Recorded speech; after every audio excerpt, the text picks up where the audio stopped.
Justin Trudeau has announced he's stepping down as the Prime Minister of Canada and as the leader of his party. I intend to resign as party leader, as Prime Minister. Justin Trudeau is finally leaving. On January 6, 2025, Justin Trudeau announced his resignation as Prime Minister of Canada. It came after a decade marked by scandal, controversy, and national decline, incoming tariffs from a second Trump administration, disastrous polling pointing the Liberals to an historic defeat, and a loss of support from Trudeau's own party. At the time, Liberals and the legacy media framed Trudeau's legacy as one of progress and transformation, while conservatives described it as a decade of damage and decline. But even now, a year later, no one has sought to ask a deeper question. How did we get here? How did a drama teacher and snowboard instructor become the leader of a G7 country, win 3 federal elections, and remain in power for almost 10 years, despite a clear lack of competence for the job and abysmal results right from the get-go? My name is Ellie. I've worked in Canadian politics for the last decade, and for the last 6 years, I've covered it as a political journalist. And in this video, I'll explain the rise and fall of Justin Trudeau in 5 simple parts. And by the end of this video, you'll understand how a man was able to rise to power, stay in office for so long before eventually falling and leaving behind a country in a fundamentally worse state than it was when he inherited it. And be sure to watch this video till the end for a conclusion that many in the media and even political circles have missed. But before we get started, be sure to like, comment, subscribe, and hit the notification bell. And if you value independent, non-government funded journalism, then consider becoming a paid YouTube member or Patreon member. And now let's get to it. This is Simply Politics. Journalism and commentary 1-year anniversary. I don't believe journalism being funded by the government You is the have to solution. rebuild the foundation. You have to retell the stories. Market conservative Other news that actually matters. I hence wanted to ask. I think they should answer their questions, especially if they're politically charged. Part 1. The background. To understand Justin Trudeau's rise, we need to first understand his background. Justin Trudeau was born into wealth and power. His father was Pierre Elliott Trudeau, who served as Canada's Prime Minister from 1968 to 1979, and then again from 1980 to 1984. Justin Trudeau grew up in a Prime Minister's residence, attended an elite school. He began but failed to complete 2 university degrees, but also got one in English literature and a teaching degree. He worked as a teacher where he taught, among other subjects, drama, and also worked as a snowboard instructor. He also ran a youth organization for some time. At first, it seemed that Justin Trudeau had no political ambitions. The politician already.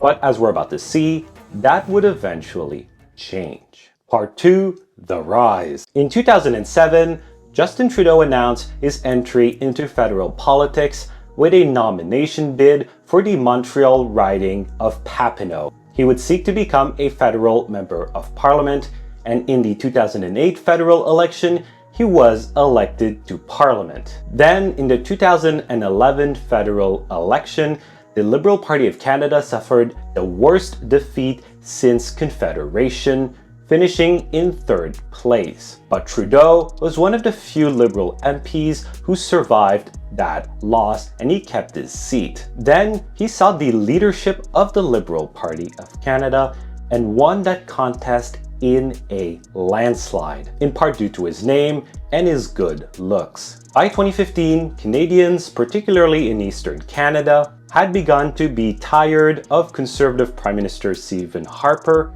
amidst him having been in power for almost 10 years, and Justin Trudeau positioned himself as the agent of change. His slogan was literally "Real Change," and he promised a new, positive politics. He ran on a progressive platform that promised things like legalized marijuana, higher taxes for the wealthy, relief for the middle class, and the welcoming of tens of thousands of Syrian refugees. Trudeau's 2015 federal campaign relied heavily on emotion and image. And the legacy media bought into it, and so did many voters, particularly young voters. And on October 19th, 2015, Justin Trudeau won a majority government. Sunny ways, my friends, sunny ways. But as we're about to see, those sunny ways were shortly lived. Part 3, the scandals. Justin Trudeau had built an image that he was better than other politicians. But that image was short-lived as he began to be embroiled in multiple scandals. In 2016, it was reported that wealthy donors were paying thousands of dollars to attend private fundraisers with Trudeau, with some being held in the homes of wealthy Chinese Canadians with ties to Beijing. Later that year, Trudeau accepted a luxury vacation from the Aga Khan, a very wealthy and powerful individual. That trip was not properly disclosed, and after an investigation, Trudeau was found to be the first prime minister in Canadian history to break Canada's ethics laws. Then, in 2019, Trudeau was accused of inappropriately pressuring his Attorney General, Jody Wilson-Raybould, into giving a legal break to a large Quebec engineering firm. Raybould, who was a woman of principle, refused to listen to Trudeau, and as a result, she was removed from her position and later kicked out of the Liberal caucus. Trudeau was later found by the Ethics Commissioner of having again inappropriately acted. Then in 2020, a $1 billion student program was given out to an organization called We Charity, which had very close ties to Trudeau, had paid his family members, and also had close ties to Trudeau's finance minister, Bill Morneau. While Trudeau was cleared of any wrongdoing by the Ethics Commissioner here, his finance minister was not, and he had to resign. And then came the personal scandals. You see, for years Trudeau had virtue signaled that he was a feminist. I'm going to keep saying loud and clearly that I am a feminist. But then in 2019, allegations arose that he had groped a female reporter in the year 2000. And rather than believing all women, Justin Trudeau went on to explain that he had experienced things differently than the woman did, dismissing the accusation. That same year, images of Trudeau wearing blackface emerged, and Trudeau was forced to recognize that these images were in fact real, but said he wasn't sure how many more there were.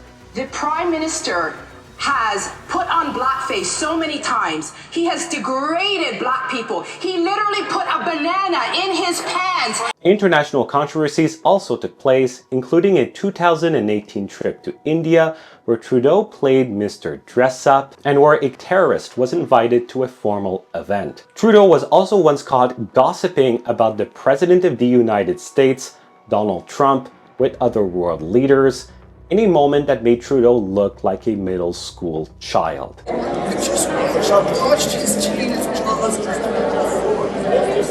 And let's not forget that he became known for showing off his socks at official events. But despite all of this, Trudeau was able to win re-election in 2019.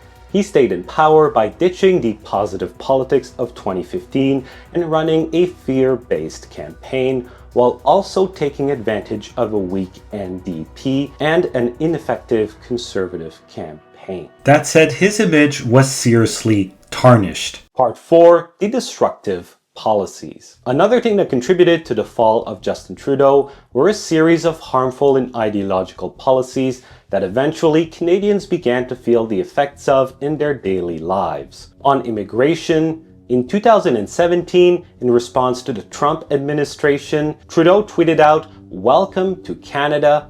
And after that, Canada began to see a surge in illegal immigration from the United States, with there being 100,000 crossings at Roxham Road alone. He also radically increased the number of legal immigrants to the point where you had 1 million people coming in each year when you combined permanent residents, students, and temporary foreign workers. This mass immigration strained resources like school and healthcare. And to make matters worse, Trudeau told all these new people that Canada was a post-national state with no core national identity. On housing, Trudeau's immigration agenda made a growing housing crisis worse.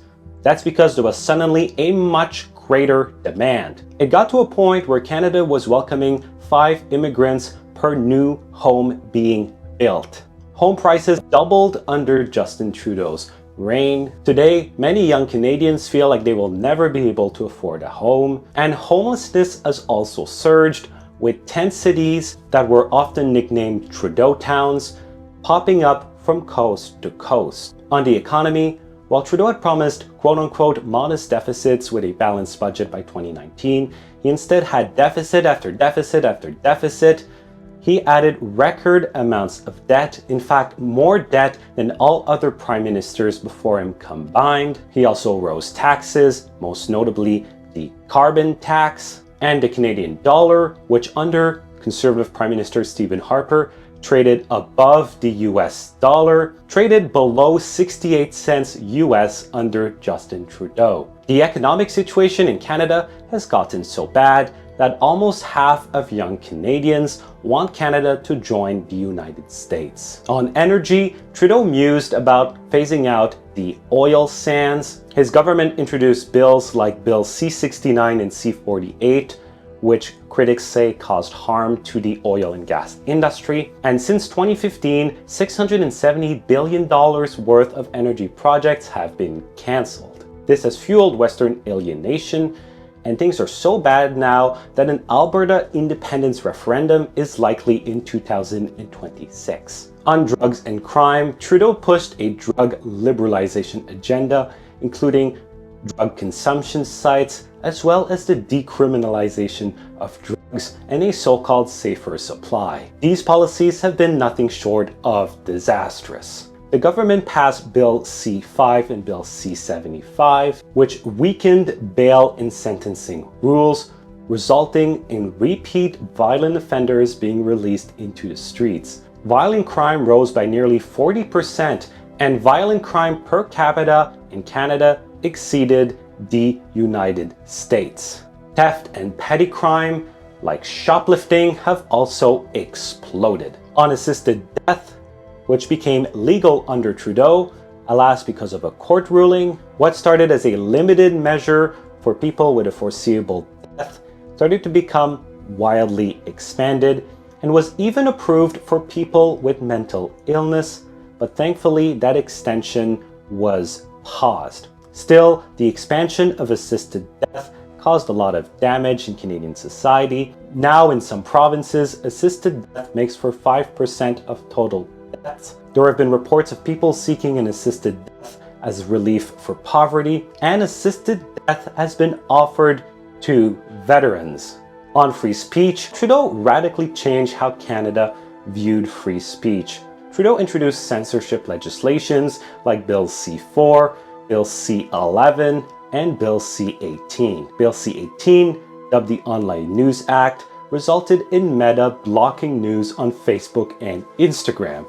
And as a result of that liberal legislation, independent media in Canada is now censored on social media. And let's not forget the pandemic, where Trudeau decided to call a snap election and run another divisive, fear-based campaign, this time scapegoating Canadians who did not want to get the COVID-19 vaccine, promising to ban them from society. If you don't want to get vaccinated, that's your choice, but don't think you can get on a plane or a train besides vaccinated people and put them at risk. Those people are putting us all at risk. They are putting at risk their own kids, and they're putting at risk our kids as well. And because many Canadians were at home watching legacy media all day, that message resonated with them.